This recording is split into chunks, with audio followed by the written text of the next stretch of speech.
प्रिय मित्रों, नमस्कार। आप सभी का हमारे YouTube चैनल पर स्वागत है।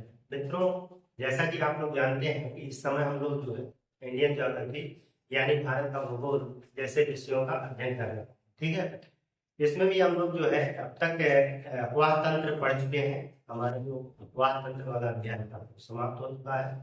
आज हम लोग एक नए अध्याय की शुरुआत करेंगे और उस अध्याय का नाम होगा बहुउद्देशीय परियोजनाएं। ठीक है, बहुउद्देशीय परियोजनाएं वास्तव में बहुत ही इम्पोर्टेंट हमारा अध्याय होगा। इसको हम पार्ट वाइज में पूरा करेंगे, पार्ट 1 2 3 करके। इस तरीके से हम इस चीज को पढ़ेंगे। तो हमारा जो अध्याय होगा तो अध्याय को हम लोग कर देते हैं।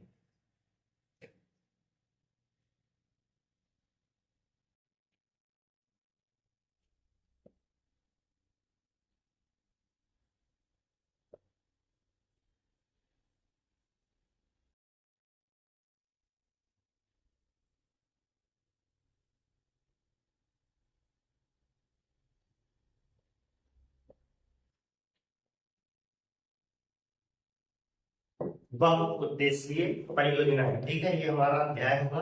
और इस अध्याय के अंतर्गत जो है पार्ट 1 2 3 करके हम कई पार्ट में इसको पूरा करेंगे। प्रिय मित्रों, जो है हम प्रयास कर रहे हैं कि आप लोगों को ज्यादातर भारत का भूगोल जो है अच्छे तरीके से पढ़ा दूं, ताकि जो है आप लोगों को जितनी भी प्रतियोगी परीक्षाएं हैं उसमें आप लोग जो है बेहतर से बेहतरीन कर सकें।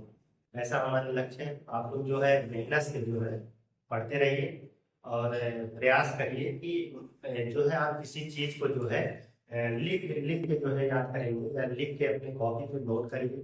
चीजों को नोट करने से माइंड में ज्यादा सेटअप हो जाता है, इसलिए प्रयास होना चाहिए कि अगर मैं अपने व्हाइट बोर्ड में लिख रहा हूँ तो आप लोग भी जो है अपनी कॉपी पे लिखिए। ठीक है, अपने हैंड राइटिंग में लिखिए, क्योंकि आप जब स्वयं चीजों को लिखते हैं, आपका अपना नोट्स होता है, तो आपके लिए बेहतर एक संसाधन माना जा सकता है। ठीक है, और आपने उस चीज को कहाँ लिखा है, किस तरीके से लिखा है, तो ये चीजें आपके माइंड पे सेट रहती है। ठीक है, तो आपको चीजें बढ़िया से समझ में आएगा अगर आप अपना नोट्स स्वयं बनाते हैं। और प्रयास करिए कि आप अपना नोट्स जो है बनाते रहिए। हम लोग जो है धीरे धीरे करके इस तरीके से पढ़ते रहेंगे और आपका एक दिन एक बढ़िया बेहतरीन नोट्स बन जाएगा। नोट्स के संदर्भ में हम आपसे कुछ बताना चाहते हैं। नोट के बारे में मित्रों, जब भी नोट बनाइएगा, वैसे नोट्स जो है बार बार नहीं बनाए जाते हैं। तो आप प्रयास करिएगा कि जैसे मान लीजिए कि आपका एक पेज है, ठीक है, आपने किसी चीज को एक पेज पे लिखा, ठीक है, ये आपका एक पेज होता है। इस पेज पे आपने किसी चीज को लिखा, मान लेते हैं कि हमने किसी चीज के बारे में लिखा। समझ लेते हैं कि यहाँ पे हमने भाखड़ा नांगल के बारे में लिखा। भाखड़ा नांगल परियोजना, ठीक है, परियोजना के बारे में मान लेते हैं कि आप लोगों ने लिखा। ये हमारी तो एक हेडिंग हो गई है। ठीक है, ये हमारा एक टॉपिक है, भाखड़ा नांगल परियोजना। जब भी आप चीजों को लिख रहे हैं तो इसके बारे में जब भी लिखें, इस तरीके से इससे संबंधित जो है जो महत्वपूर्ण फैक्ट्स होते हैं आप उसको नोट करते चले जाते हैं। ठीक है, एक चीज तो ये हो गया।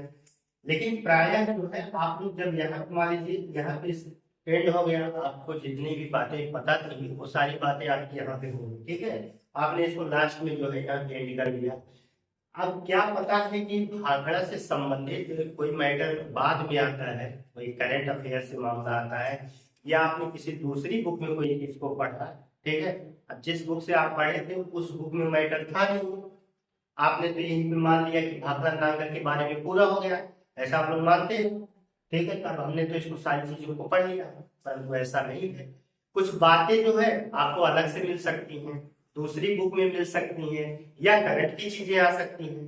तो इसमें आपको ध्यान रखना चाहिए कि इसके अंतर्गत आपको 2-3 लाइनें हमेशा छोड़ देनी चाहिए। जब आप 2-3 लाइन नोट्स बनाने में छोड़े रहेंगे तो भविष्य में वो आपका काम करेगा, क्योंकि आप तो फिर से अब नोट्स बनाने वाले हैं नहीं, फिर बैठ के पूरा भाखड़ा नांगल फिर वही चीजें लिखेंगे।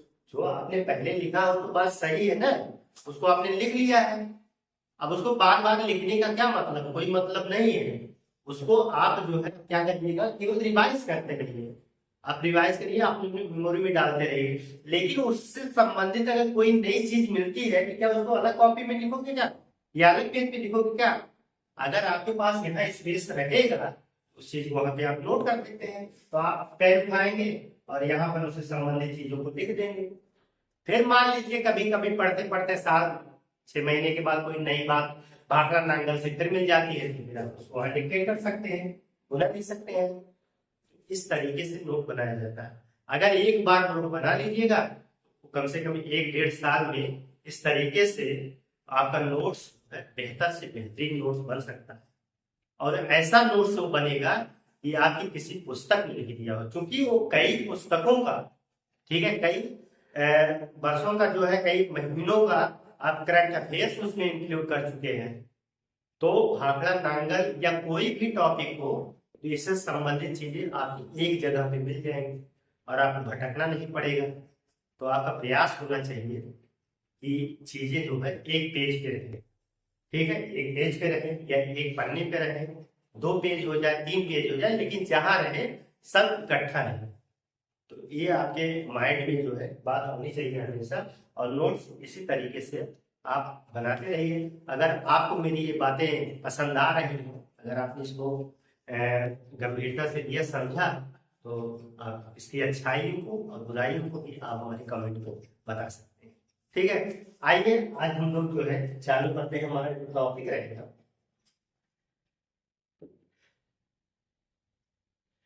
बहुउद्देशीय परियोजनाएं। ठीक है, आज हम लोग जो चर्चा करेंगे बहुउद्देशीय परियोजना। बहुउद्देशियों, अब देखिए बहुउद्देशियों मतलब इन शब्दों का मतलब हमें समझना होगा ना। तो जैसे आप देखेंगे बहुउद्देशीय, एक उद्देश्य नहीं है, 2 उद्देश्य नहीं है, 3 उद्देश्य नहीं है, बहुउद्देश्य है। बहु माने बहुत सारे उद्देश्य हैं। एक परियोजना ऐसी लगाई है जिससे हमारे बहुत सारे उद्देश्यों की पूर्ति हो सके, वही चीज बहुउद्देशीय होती है। ठीक है, तो यहाँ पे चीजों को समझना पड़ेगा। तो बहुउद्देशीय का मतलब क्या है? जैसे आपने कोई नदी है, नदी पे आपने बांध बना दिया, तो पहली बात तो नदी पर बांध बनाए, बांध बनाने का कोई ना कोई उद्देश्य रहा होगा। अब क्या उद्देश्य है इस चीज को समझना पड़ेगा। आपने बांध बनाया, बांध से जहां भी बना देंगे पीछे जल क्या हो जाएगा? एकत्रित हो जाएगा। अब जल अगर एकत्रित हो गया है तो वहां से हम नहरों को कनेक्ट कर सकते हैं, छोटे नालों को कनेक्ट कर सकते हैं, छोटी नदियां निकाल सकते हैं। ठीक है, और नदियों में जाएगा पानी, नहरों के माध्यम से जाता है पानी। अब नहर के माध्यम से उन स्थानों पर पानी पहुंचाया जा सकता है जहां पर सिंचाई की व्यवस्था रही हो, जहां पर पेयजल संकट रहा हो, तो हम वहां पर पानी को पहुंचा सकते हैं। उन दुर्लभ स्थानों पर जो है पानी की उपलब्धता को सुनिश्चित कर सकते हैं जहां पर पानी की कमी रही। तो इनका बहुउद्देश्य है। हमने बांध बनाया, बांध की ऊंचाई कर दिया है, ठीक है। अब बांध के ऊपर पीछे जो है जल तो एकत्रित होता जाएगा। मान लीजिए हमने इसको बांध बना दिया है, यहाँ पर जल एकत्रित होता जाएगा। अब जल यहाँ पूरा भर गया, अब यहाँ तो पीछे भाई जल तो रुकेगा, क्योंकि ऊंचाई से अगर जल आ रहा है तो हमने यहाँ पे इसका रुकावट लगा दिया है, तो पीछे जल क्या हो जाएगा? भर जाएगा। यहाँ पे आप देखेंगे झील जैसी संरचना बन जाएगी, बहुत बड़ा झील बन जाएगा। अभी आपकी पानी की ऊंचाई पर डिपेंड करेगा, ऊंचाई कम ज्यादा, ठीक है। जैसे जैसे ऊंचाई बढ़ती जाएगी यहाँ पर जो है पानी का सैलाब जो है बढ़ता जाएगा। अब क्या होगा, यहाँ पे हम थोड़ा सा क्षेत्र बना देंगे, होल कर सकते हैं, ठीक है, रास्ते बना सकते हैं। पानी अब इधर रास्ते से जब खोलेंगे यहाँ पे जो है पानी नीचे गिरेगा, ठीक है। बांध का मतलब ये होता है यहाँ पे पानी गिरने लगेगा दूसरी साइड से, ठीक है। हम आवश्यकता अनुसार इस पानी को जो है इस बांध के माध्यम से क्या करते रहेंगे? छोड़ते रहेंगे। और नीचे हम यहाँ पे क्या करते हैं? टरबाइन लगा देते हैं, ठीक है, पंखुड़ियां लगा देते हैं। और पानी जब इस पे गिरेगा पंखुड़ियों पे, तो टरबाइन क्या करेगा? घूमने लगेगा। अब घूमने लगेगा तो हम इसको कनेक्ट किए रहेंगे विद्युत उत्पादन के लिए, तो हम यहाँ से बिजली बना सकते हैं, ठीक है। तो देखिए आपने जो है यहाँ से नहर निकाल दिया है, एक साइड से नहर निकाल दी, किसी भी साइड से कहीं भी नहर निकाली जा सकती है, जहां भी आपको जरूरत है आप नहर निकाल सकते हैं।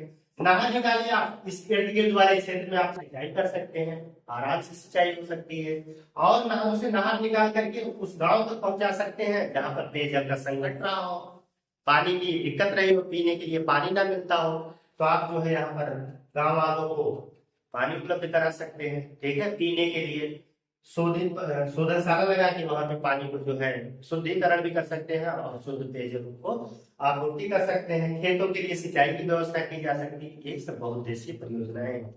बांध बनाने से और क्या हो सकता है कि इसके निचले वाले भाग में बस्तियां रही हो। यहाँ पर क्या हो सकता है, बाढ़ का प्रकोप जो वर्षा के ऋतु में ये नदी बहुत तेजी से बढ़ती हो, ठीक है। और फिर बढ़ने के बाद क्या हो, यहाँ पर जो है बाढ़ जैसी स्थिति आ जाए। बाढ़ को नियंत्रण करने के लिए ऐसा किया जा सकता है, हम बांध बना देंगे और पानी को जो है धीरे धीरे छोड़ेंगे, अपने आवश्यकता अनुसार छोड़ेंगे, ताकि इसके निचले क्षेत्र में बाढ़ की नौबत न आए। ये भी हो सकता है। तो बहुउद्देशीय परियोजनाओं का बहुत सारा मतलब होता है, ठीक है, इसीलिए इसको कहा गया है बहुउद्देशीय। एक नहीं, दो नहीं, तीन नहीं, बहुत सारे उद्देश्यों की पूर्ति करने वाली बहुउद्देशीय परियोजनाओं। तो ये बहुउद्देशीय परियोजनाएं जो है ये सारी चीजों के उद्देश्यों की पूर्ति कर रहे हैं, इसीलिए तो इसको पंडित जवाहरलाल नेहरू ने क्या कहा है, इसे आधुनिक भारत का मंदिर कहा है, ठीक है। इन सारी बहुउद्देशीय परियोजनाओं को पंडित जवाहरलाल नेहरू ने क्या कहा है कि आधुनिक भारत का मंदिर, ठीक है। तो हम इन मंदिरों को पढ़ेंगे, इन मंदिरों को समझेंगे कि कहाँ कहाँ बहुउद्देशीय परियोजनाएं स्थापित की गई है, उनका अपना इम्पोर्टेंस है। जो हमारे देश है, भारत देश में या किसी भी देश के लिए जो होता है बहुउद्देशीय परियोजनाओं का बहुत अहम रोल होता है, ठीक है। तो ये हमेशा शुरुआत से ही मानव उपयोगी रहे हैं, इसलिए हम अच्छा इसके कुछ हानि बात बनाने के कुछ नकारात्मक पहलू भी है, उनको भी हम बाद में समझेंगे। हालांकि अभी तो हम इसके सकारात्मक पहलुओं पर ही ध्यान देंगे, ठीक है, क्योंकि इनके बनने से जो है हमें ज्यादातर जो है लाभ ही हुआ है, ठीक है। तो ऐसा हम लोग देखेंगे। तो आइए हम लोग देखते हैं, थोड़ा सा एक आध दो पॉइंट नोट करेंगे बहुउद्देशीय परियोजनाओं के बारे में, ठीक।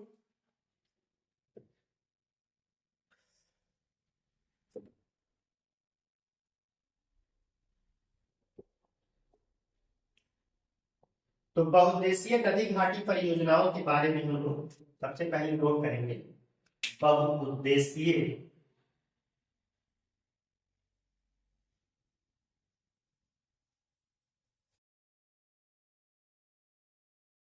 नदी घाटी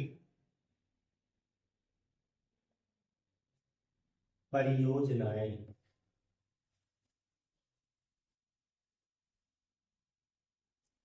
तो बहुउद्देशीय नदी घाटी परियोजनाओं की पहली विशेषता क्या हो सकती है, यहाँ पर इसमें सिंचाई, ठीक है, आप सिंचाई इससे कर सकते हैं, पेयजल आपूर्ति की व्यवस्था बना सकते हैं, बाढ़ नियंत्रण को कर सकते हैं, और विद्युत उत्पादन जैसी चीजों को आप लोग यहाँ पर कर सकते हैं, ठीक है। तो यहाँ पे लिख लीजिए, इससे सिंचाई कॉमा बाढ़ नियंत्रण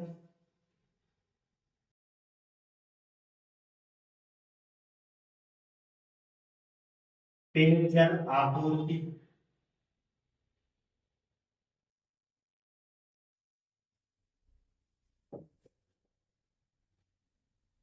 जल विद्युत उत्पादन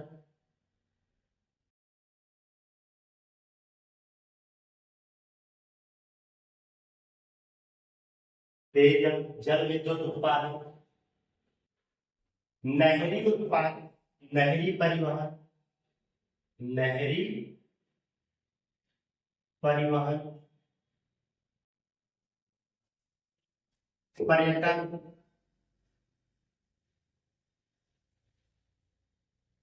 आदि कार्य किए जा सकते हैं।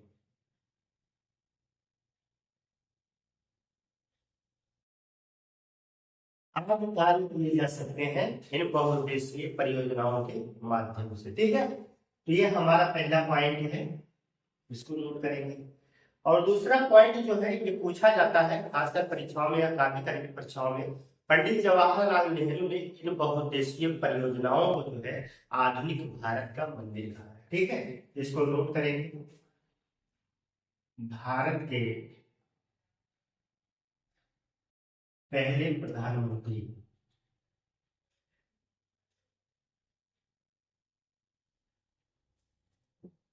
जवाहरलाल नेहरू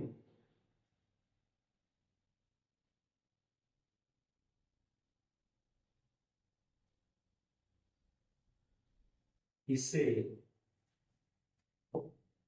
आधुनिक भारत का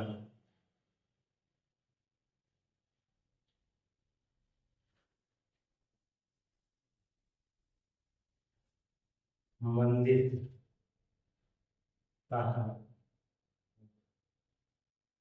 ठीक है, तो आधुनिक भारत का मंदिर जो है इसे कहा गया है जवाहरलाल नेहरू के द्वारा। ये प्रश्न पूछा जाता है कि बहुउद्देशीय परियोजनाओं को किसने आधुनिक भारत का मंदिर कहा है, तो आप बता दीजिएगा पंडित जवाहरलाल नेहरू ने इस चीज को कहा है। ठीक है, तो 2 पॉइंट जो है बहुउद्देशीय नदी घाटी परियोजनाओं के बारे में था। अब जो है हम कुछ परियोजनाओं को यहाँ पे कुछ नदी घाटी परियोजनाओं को पढ़ेंगे। जैसे हम सबसे पहले दामोदर नदी घाटी परियोजना को पढ़ेंगे, इसके बाद हम भाखड़ा नांगल परियोजना को पढ़ेंगे, इसके बाद हम रिहंद परियोजना को पढ़ेंगे, और फिर हम जो है हीराकुंड बांध परियोजना को कम से कम हम जो है आज प्रयास करेंगे 4 परियोजनाओं को पढ़ लेंगे।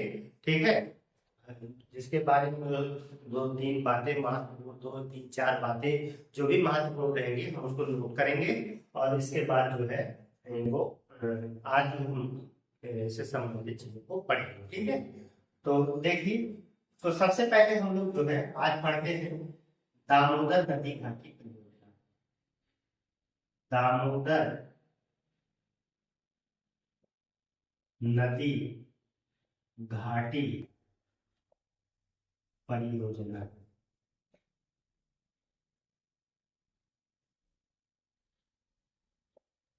दामोदर नदी घाटी परियोजना यह स्वतंत्रता के बाद जो है भारत में स्थापित होने वाली पहली परियोजना थी। पहली परियोजना मतलब पहली नदी घाटी परियोजना है। ठीक है, स्वतंत्रता के बाद इसे 1948 में स्थापित किया गया था, और इसके लिए एक दामोदर घाटी निगम की स्थापना की गई थी। ठीक है, ये जो है आप देखेंगे कि संयुक्त राज्य अमेरिका में जो है एक टेनेसी नदी है। जैसे यहाँ पे हमारे यहाँ दामोदर नदी है, वैसे वहाँ टेनेसी नदी पर जो है इस परियोजना को स्थापित किया गया है। उसी के आधार पर जो है भारत में भी ऐसी परियोजना बनाई गई है। ठीक है, ये बहुत महत्वपूर्ण चीज है, इसको आप लोग नोट करेंगे। देखिएगा, स्वतंत्रता के बाद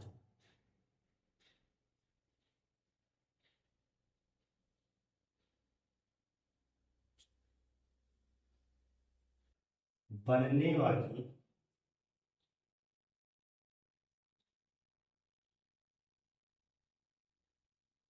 यह पहली नदी घाटी परियोजना है।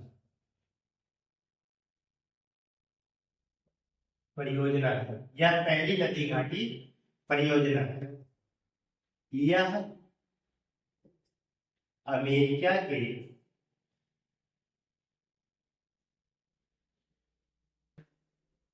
टेनेसी, क्वेश्चन पूछा जाता है, इसको नोट करेंगे, टेनेसी नदी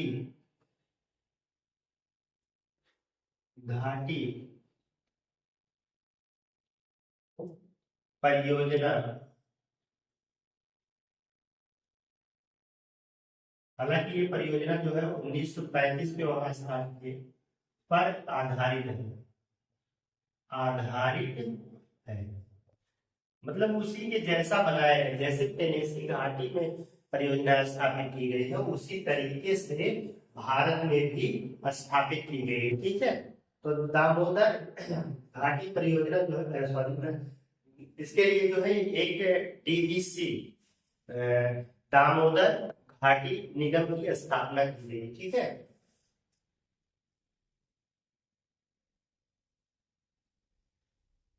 इसके लिए दामोदर घाटी निगम डीवीसी की स्थापना 1948 में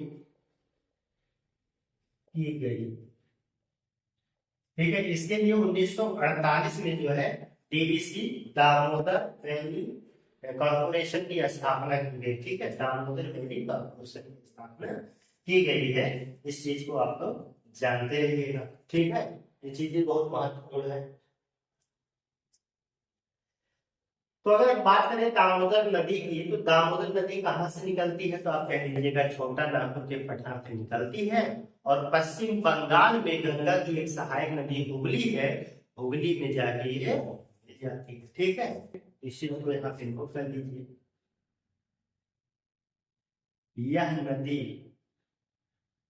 या ऐसा लिख लीजिए दामोदर, दामोदर नदी छोटा नागपुर पठार, पठार से निकलती है, निकलती है, और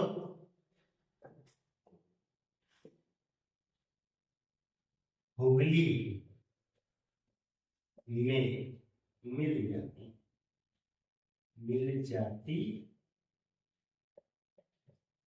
और हुगली में क्या होती है, ये नदी जो है हुगली में जाकर मिल जाती है। ठीक है, तो इसके जो है कुछ बांध स्थापित किए गए हैं, उन बांधों को भी आप लोग नोट करिए। जैसे आप देखेंगे कोनार, तिलैया,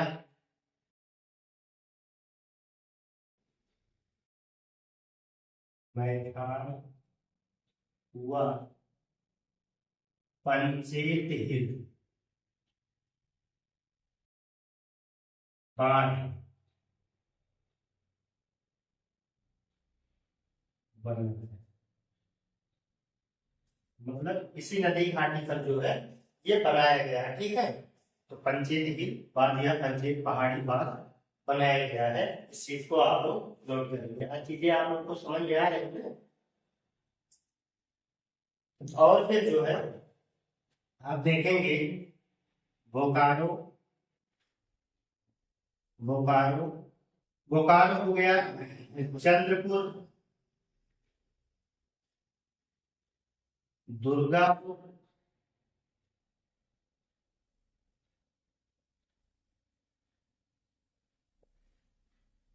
व पतरातू, पतरातू में ताप विद्युत गृह स्थापित किए गए।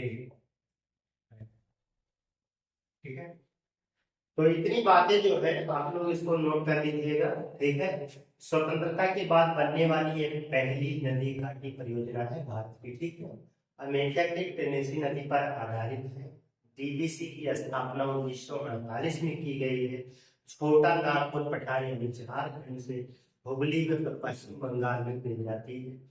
कोणार्क, तिलैया, मैदान और पंचेत हिल बांध जो है इसी नदी पर बनाया गया है। बोकारो, चंद्रपुर, दुर्गापुर और भद्रातु ताप विद्युत गृह भी स्थापित किए गए। ताप विद्युत गृह स्थापित करने का कारण है इन नदियों से जल मिल जाता है। झारखंड में कोयला है। ठीक है, और फिर जो है उड़ीसा वही नजदीक में लोहा सबसे निकाला जाता है, और फिर जो है चीजों को बनाया जाता है। तो इतनी बातों को जो है आप लोग यहाँ पे नोट कर सकते हैं। बार पूछे जाते हैं। ठीक है, तो इसमें आप लोग देख, अगला नदी घाटी परियोजना को देख लेंगे।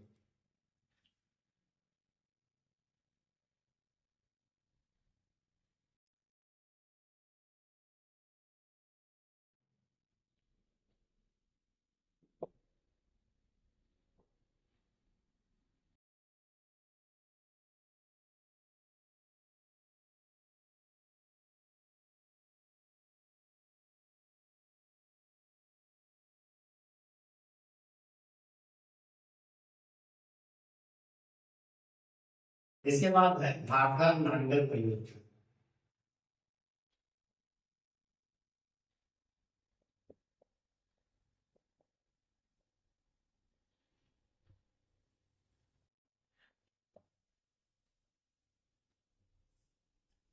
भाखड़ा नांगल परियोजना भाखड़ा नांगल परियोजना जो है आप देखेंगे कि यह जो है पंजाब में सतलज नदी पर बनाया गया है। ठीक है, किस नदी पर बनाया गया है? तो सतलज नदी पर बनाया गया है। ये देश का बहुत बड़ा जो है बहुउद्देशीय परियोजना है। ठीक है, यह देश का बहुत बड़ा बहुउद्देशीय परियोजना है। अगर इसके पीछे देखोगे गोविंद सागर झील का निर्माण हुआ है, और यही गोविंद सागर से जो है आप देखेंगे इंदिरा गांधी नहर भी निकाली गई है। ठीक है, तो ये सब चीजें वहां पर हुआ है, बहुत ही महत्वपूर्ण परियोजना है, इसके बारे में हम लोग नोट करेंगे। तो लिख लीजिए, यह पंजाब पंजाब हिमाचल प्रदेश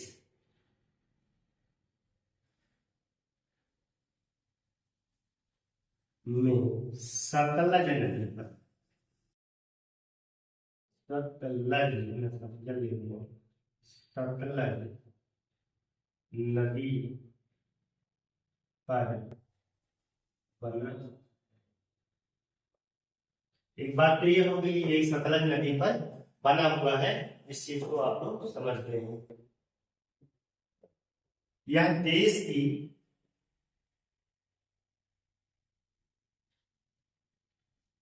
सबसे बड़ी बहुउद्देशीय परियोजना है।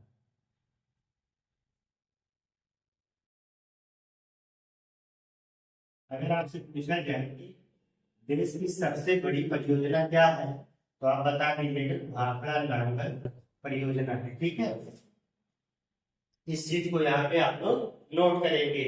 समझ में आ रहा है ना आप लोगों को? चीजों को इसी तरीके से नोट करना पड़ेगा फिर। अगर इसके अतिरिक्त की जाएंगे तो फिर दिक्कत हो जाएगी। और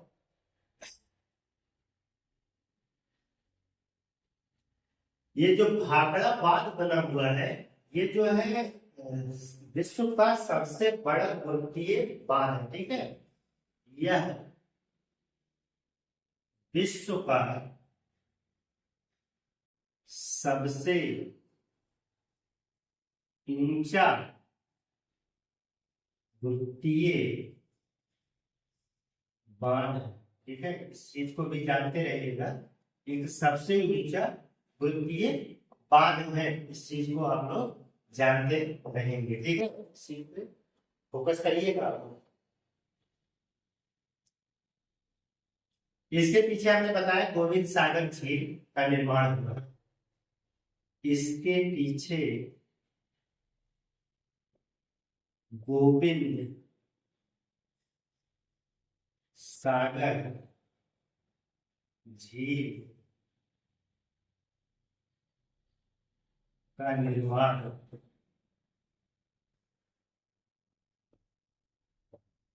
हुआ है। ठीक है, तो इसके पीछे जो है गोविंद सागर झील का निर्माण हुआ है। प्रिय मित्रों, हम आप लोगों से एक बात जो है यहाँ बताना चाह रहे हैं। बात बताने का मतलब शायद हमसे एक जगह गलती हुआ है। ठीक है, गलती ये हुआ है कि पीछे जो है जब हम आप लोगों को भारत की प्रमुख झीलें पढ़ाए हैं, तो शायद हमें जो है गोविंद सागर झील को जो है सबसे बड़ा जो है कृत्रिम झील बताए हैं। अगर ऐसा है तो कृपया जो है पीछे वाला वीडियो देखिए, आप लोग देख लीजिएगा कि उसमें हमने ऐसा बताया है क्या। अगर ऐसा बताया है तो वो गलत होगा। गोविंद सागर झील जो है ये सतलज पे जो भाखड़ा नांगल बांध है उसके पीछे बना हुआ है। ये सबसे बड़ी झील नहीं है।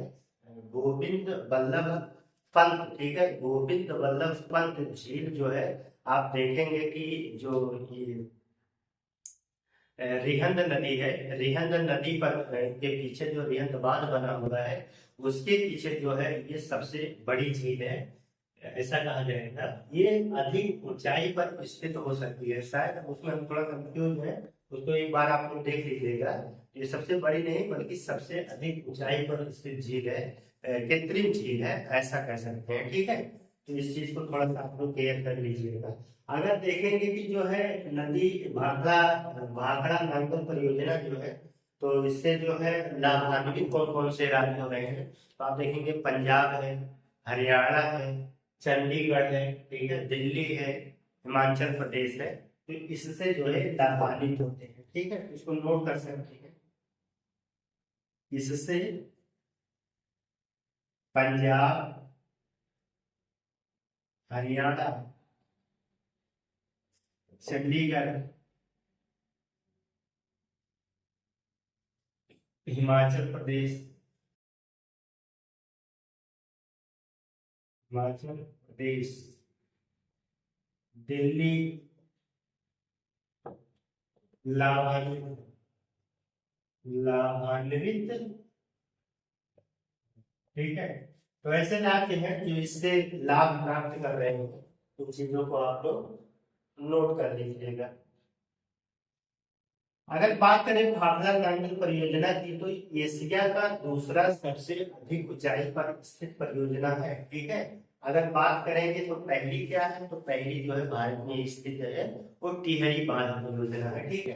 तो इसको यहाँ पे नोट करेंगे, नोट कर लीजिए, ये है एशिया का दूसरा सबसे ऊंची, सबसे ऊंचा बांध है, जबकि पहला टिहरी बांध है।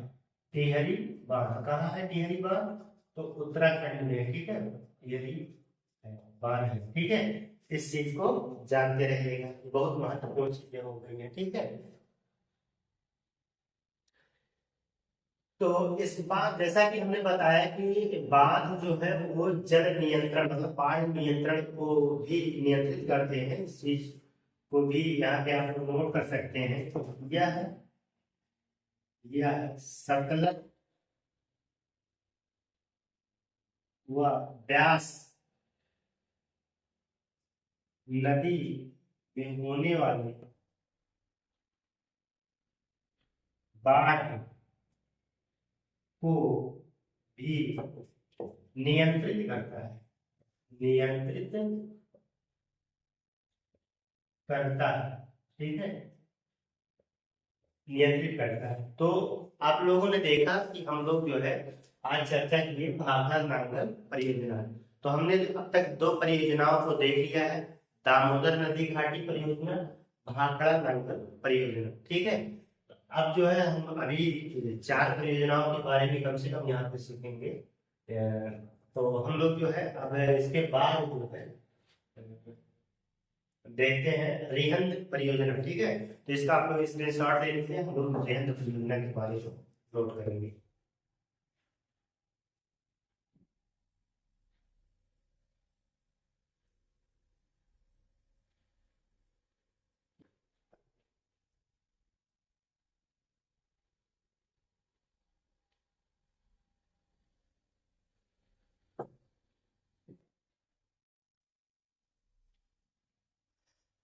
रिहंद बांध परियोजना,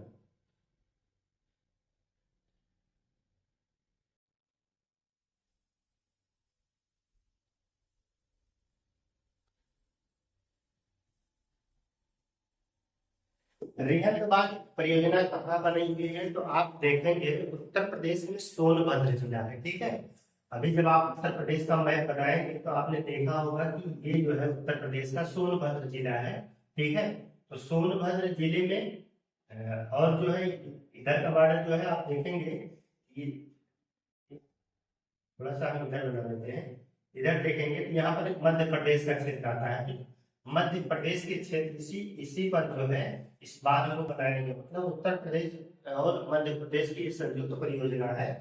तो उत्तर प्रदेश सरकार और मध्य प्रदेश सरकार की मदद से बनाया गया था यह रिहंद बांध परियोजना। सोन की सहायक नदी, सोन नदी जाती है, सोन की सहायक रिहंद नदी है, उसी रिहंद नदी पर इस परियोजना को स्थापित किया गया है। इस परियोजना के बारे में और देखें तो ओबरा ताप विद्युत गृह यहीं पर स्थापित किया गया है, ठीक, ओबरा ताप विद्युत गृह, ठीक है। और इस नदी के पीछे, सॉरी, इस बांध के पीछे जो है आप देखेंगे गोविंद बल्लभ पंत सागर, जो एक बहुत बड़ी या भारत की सबसे बड़ी कृत्रिम झील है, यहीं पर निर्मित है। ठीक है, इस चीज को इसके बारे में हम नोट करेंगे। तो यहाँ पे इसको नोट कर लीजिए, यह सोनभद्र मतलब उत्तर प्रदेश, ठीक है, और मध्य प्रदेश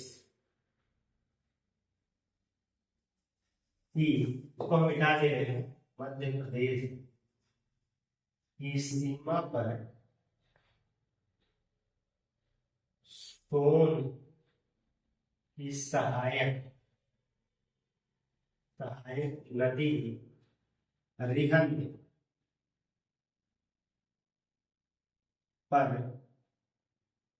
बना है, ऐसा लिखिए, बना। ओबरा ताप विद्युत गृह यहीं पर स्थापित है, इसको भी ओबरा ताप विद्युत गृह यहीं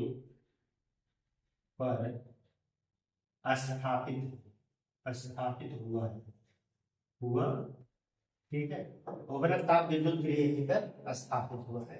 और इसके इस बांध के पीछे जो है गोविंद बल्लभ पंत सागर का निर्माण हुआ है। इस बांध के पीछे गोविंद बल्लभ पंत झील भारत की सबसे बड़ी कृत्रिम झील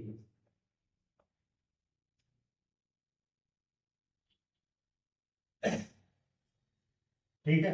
मतलब बना हुआ कहने का मतलब भारत की सबसे बड़ी कृत्रिम झील जो है बना हुआ है, इस चीज को आप लोग जानते रहिएगा, ठीक है। तो इतनी बातों को जो है यहाँ पे आप लोग नोट कर सकते हैं इस चीज को। तो यह जो है सोनभद्र और मध्य प्रदेश की सीमा पर सोन की सहायक नदी रिहंद पर स्थापित है। एक चीज यहाँ पे छूट गया है, जो आप देखेंगे, एक स्थान का नाम भी पूछा जाता है, एक नोट कर लीजिए, पिपरी। पिपरी नामक स्थान पर है, स्थान पर, ठीक है। इसको थोड़ा अलग से लिख दीजिएगा, उसको ब्रैकेट करके। पिपरी नामक स्थान पर ओबरा ताप विद्युत गृह यहीं पर स्थापित हुआ है। और इस बांध के नीचे गोविंद बल्लभ पंत जो है भारत की सबसे बड़ी कृत्रिम झील निर्मित हुआ है। इस चीज को आप लोग नोट कर लीजिएगा, ठीक है। इसके बाद जो है हम लोग एक छोटा सा और देखेंगे। एक छोटा सा देखने का मतलब ये है कि हीराकुंड बांध के बारे में हम लोग यहीं पे नोट कर लेते हैं। हीराकुंड बांध, यहीं पे हम इसको नोट करेंगे, हीराकुंड बांध।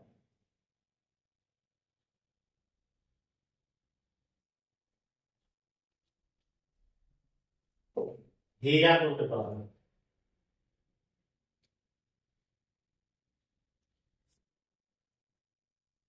तो हीराकुंड बांध के बारे में, यह